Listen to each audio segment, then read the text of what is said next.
It's 0942 amperes. M on the 29th of September 2025. Over the South China Sea, near Scarborough Shoal, a pair of U.S. stealth bombers glide in radio silence. Inside, red lights flash, enemy radar locks are multiplying fast. Multiple tracks, high speed inbound, a voice calls. Outside, streaks of fire cut through the thin clouds. China's HQ-19 anti-stealth missiles are already in the air. The B-2 pilots engage jammers, dumping decoys into the void. The cockpit trembles as one missile passes within seconds of impact.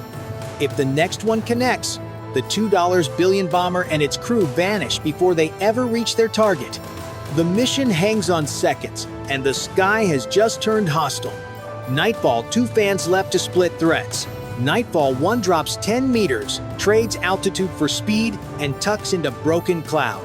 Warning tones stack into a single scream. A growler far astern deepens the jam. Flares spit, decoys tumble. One last jink, then nose forward, steady on the run-in. The fight over the South China Sea isn't new, but tonight, it feels different. For years, the U.S. has flown deterrence patrols through these waters, keeping trade lanes open and allies reassured. But this time, Beijing isn't just tracking, it's shooting. Scarborough Shoal, once a disputed reef, has become a line. Neither side will yield. Far below the clouds, cargo ships move in slow lines, each carrying oil, grain, or electronics for the world. If those routes close, the shock hits everywhere, from gas prices in Los Angeles to supermarket shelves in Manila. That's why the U.S. bombers are here to prove the sky can't be claimed by force. At Guam, crews watch radar feeds as dots merge, split, and vanish. Each ping means lives and millions in motion. The HQ-19 were built to hunt the invisible. But so were the B-2, made for moments like this, when silence decides the course of a region. Over the horizon, the carrier Ronald Reagan launches decoys and fighters to mask the bomber's path. F-35C probe for launchers. Growlers thicken the noise so enemy radars see ghosts. Super Hornets hold anti-radiation missiles, ready to punish any beam that lights the sky. One strike could punch a hole in China's coastal shield, buying hours of freedom. One miss, and Beijing gains momentum while allies doubt America's reach. In command rooms on both sides, tension tightens. Chinese officers demand a hit to restore deterrence. American planners push for precision to strike hard but avoid escalation. One mistake could turn a standoff into a global flashpoint. Now, imagine standing on that knife's edge. Would you pull the trigger or hold your fire? Comment 1 if you'd strike first, or 9 if you'd hold for peace. 0948 amperes. M, 6 minutes after the first missile launch. The B-2 spirits break formation, slipping through gaps in the radar net like ghosts. Their mission: cripple China's coastal air defense in under 2 minutes. Every second counts. Far below, the East Theater Command scrambles interceptors. On massive radar screens, 2 faint tracks flicker on and off, barely visible, like whispers in static. Operators shout bearings, feeding coordinates to HQ-19 batteries along the coast. Lock confirmed. Launch 1. Launch 2.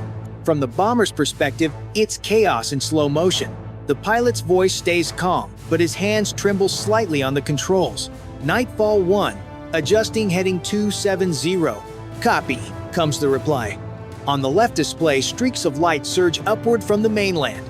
The missile warning tone stabs through the cockpit. Then, with one smooth motion, the B-2 drops to 35,000 feet low for a stealth bomber and deploys ADM-160 decoys. Tiny drones scatter ahead, mimicking radar signatures and feeding false targets into the Chinese tracking network. Meanwhile, 2 EA-18G Growlers sweep behind, their jammers roaring in bursts of electronic thunder. To the operators in Fujian, the radar picture suddenly fractures.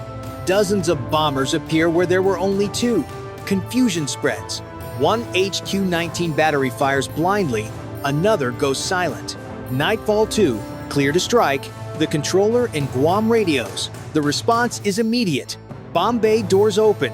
16 GBU 31 JDAM glide out silently, each locked on a separate coordinate. From that height, They fall for 88 seconds. The pilots can't see the impact, but they can feel it. The deep, low tremor that echoes through comms a moment later. At 02:14 amperes, M local Beijing time, explosions ripple across a Chinese coastal site. One radar array disintegrates. A command bunker folds in on itself. 3 HQ-19 launchers vanish in fireballs. The entire section of the coast goes dark. In less than 2 minutes, the US strike has ripped a hole in one of the world's densest air defense networks. The Scarborough Gap is born a 120-mile-wide blind zone along China's shore. For the first time in years, the sky over the South China Sea belongs to no one. 02:20 amperes, M Beijing time. The coast burns and command lines buzz with disbelief. In less than 2 minutes, an entire radar sector is gone. Officers shout over one another who fired, who hesitated, who failed to intercept. Then comes the question nobody wants to voice. How deep did the Americans get? Satellites show a hole in coverage stretching 120 miles wide. Fighters scramble from Hainan, while ground batteries swing inland, trying to fill the void. Orders fly, reacquire, track anything moving south of the shoal. But the screens remain blank. The B-2 have already vanished. At sea, the USS Ronald Reagan steams north, its decks alive with aircraft cycling in and out. F divided by A, 18E Super Hornets form a defensive wall, while F-35C sweep forward to exploit the gap. For a few precious hours, US forces own the air, and Beijing knows it. Inside a hardened bunker near Ningde, Chinese commanders debate the response. One faction demands retaliation. Launch DF-21D anti-ship missiles toward the American carrier group. Another urges, restraint provocation means escalation, and escalation means war. The tension is razor thin. A single command, one keystroke, could redraw the map of the Pacific. In the skies above, growlers continue jamming. The radio spectrum feels like static and thunder. Pilots report faint returns, ghost contacts looping between radar sweeps. Somewhere out there, another launch crew prepares a counterstrike. The Americans don't know if it's real or bait, but they can't back off now. Admiral Price, aboard the Reagan, studies the digital map glowing red and blue. If they fire, we go defensive. If they hold, we push deeper, he mutters. Every ship, every pilot waits for a decision that could trigger the next phase of the war. Across the region, AIS pings from merchant ships bend away from the shoal. Captains dim deck lights and slow to steerage speed. In Manila and Taipei, watch floors lean over live feeds, tracking the gap like a wound on the chart. KC-46 amperes tankers orbit south of Luzon, juggling fuel arcs so the fighters can stay on station. Insurers refresh their models. Every minute the lane stays open saves millions and dares Beijing to answer. Now, imagine sitting in that war room, one move from all-out conflict. Comment 1 if you'd hit back now, or 9 if you'd stand down to avoid World War III. 02:36 amperes. M silence. Then a pulse. Somewhere inland, a faint radar flickers to life. It's not a major battery, but something new, smaller, mobile, and harder to trace. The B-2 are gone, yet the airwaves whisper of another threat rising fast. From satellite feeds, analysts at Indo-PACOM notice a strange pattern.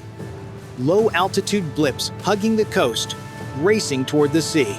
Not missiles, drones, dozens of them, skimming waves at near supersonic speed. Beijing has unleashed a counterstrike swarm meant to overwhelm sensors and punish anything still within reach. On board the Ronald Reagan, alarms wail. Fast movers. Low-level Vector 215. Deck crews scatter. Super Hornets launch off the catapults, afterburners clawing the dark. F-35C dive to intercept. The sea lights up with streaks of fire, like lightning chasing ghosts. Each drone carries a 200-pound warhead, smart enough to follow radar shadows or heat signatures. Jammers struggle to break their links, but the swarm keeps splitting, reforming, adapting. They're learning, one tech gasps. They're not just targeting us, they're coordinating. In a control room near Guam, Admiral Pierce clenches his jaw.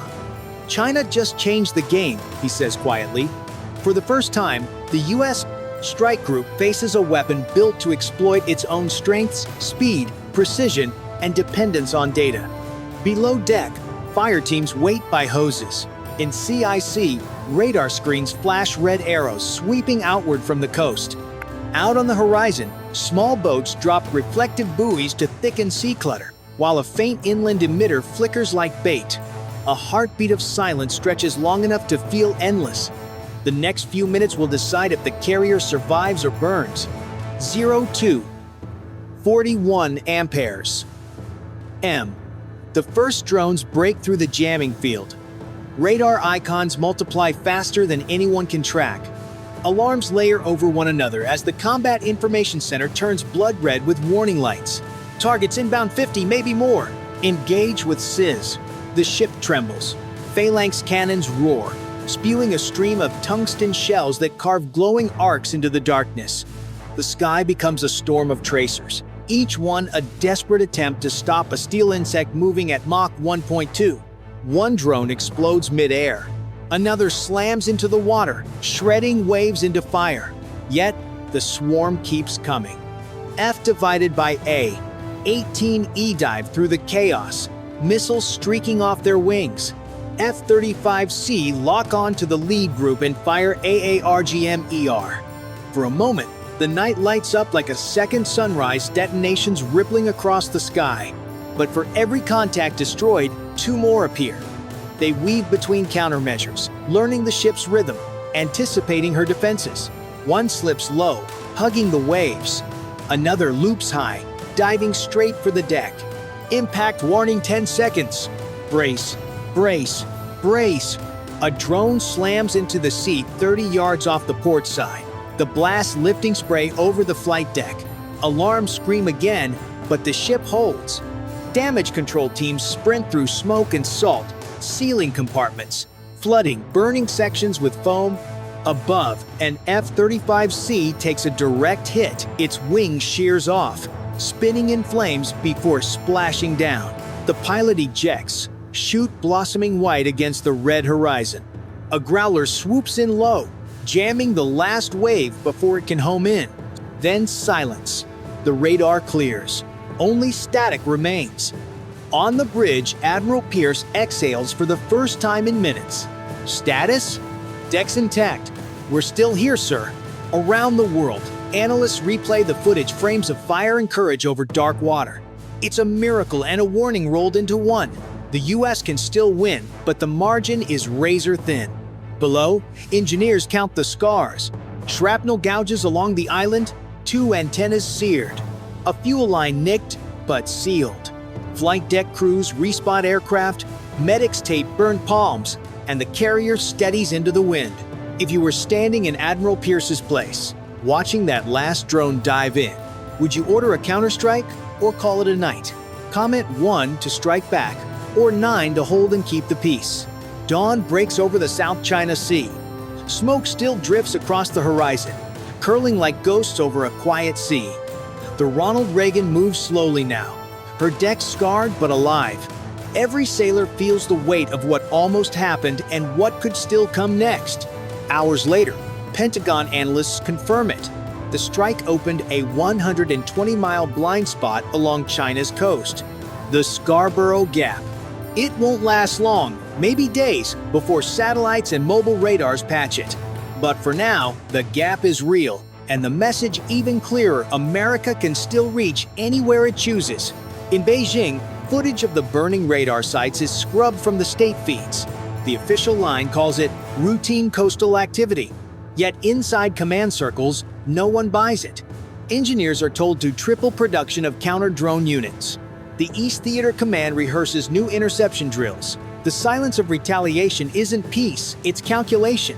For Washington, the operation is hailed as a success. But behind closed doors, questions cut deep. What happens next time? When the swarm doubles? When drones are faster, cheaper, and launched from artificial islands already armed? The world's most advanced navy has survived the night, but only barely. On the Reagan, sailors gather at the rail, watching the sunrise reflect off calm water.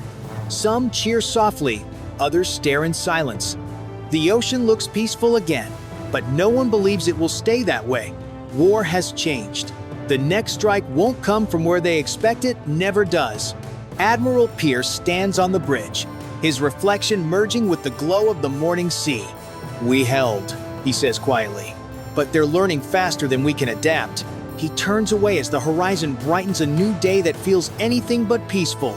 If you were in his place, would you keep striking to hold dominance or pull back before the next spark lights the Pacific? Comment 1 if you'd push forward, or 9 if you'd pull back and follow for the next chapter in this rising conflict.